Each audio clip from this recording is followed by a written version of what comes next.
Alors, il y a plein de biais. Il y a par exemple les biais d'optimisme.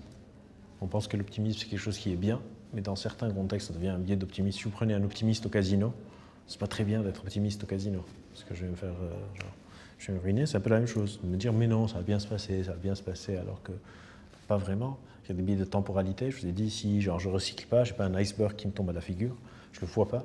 Donc c'est très facile de faire ce déplacement temporel. Il y a aussi l'invisibilité du réchauffement climatique. Si j'habite à Paris, je le vois de la même manière, alors que le réchauffement climatique, ce n'est pas pour le futur. Il est déjà là, il est même déjà entamé. Si vous habitez, je ne sais pas, à l'île Maurice, les coraux de votre enfance ont disparu déjà.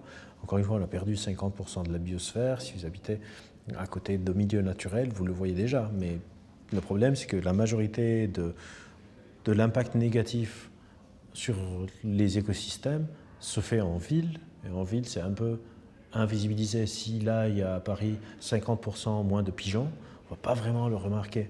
Et donc, les seuls changements drastiques qu'on remarque, c'est des changements de temps, de météo. Et ça, souvent, quand ça arrive, on est déjà bien entamé le truc. Et du coup, il y a aussi cette invisibilisation. Et enfin, on revient à cette notion de skin in the game, c'est que les personnes qui ont le plus d'impact sont souvent les personnes qui ont le plus d'argent, et du coup les personnes qui peuvent se permettre de ne pas le sentir le plus. Si moi, je suis ultra riche et privilégié, je peux avoir la clim chez moi, et quand il y a une canicule, de toute façon ma maison est tout le temps à 22-23 degrés.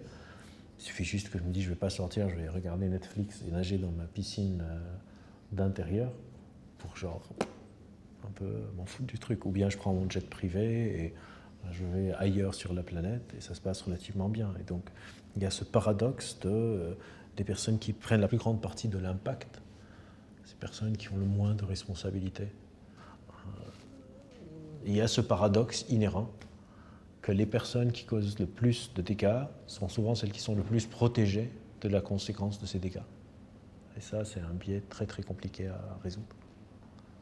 Et un dernier biais, c'est ce que je disais, c'est une sorte de nouvelle forme de climato-scepticisme un peu mousse, le technosolutionnisme, c'est de considérer que le problème climatique est juste un problème de CO2 dans l'atmosphère, de température des océans, d'acidification, etc.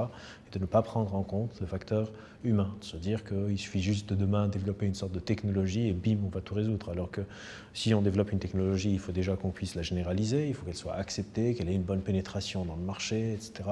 Et tous ces facteurs, il n'y a rien qui dit que ça va être gagné. Donc déjà, on n'a pas de technologie, mais même si on l'avait, rien ne dit qu'on va pouvoir la scaler, la mettre en place, etc. Et donc c'est juste une autre forme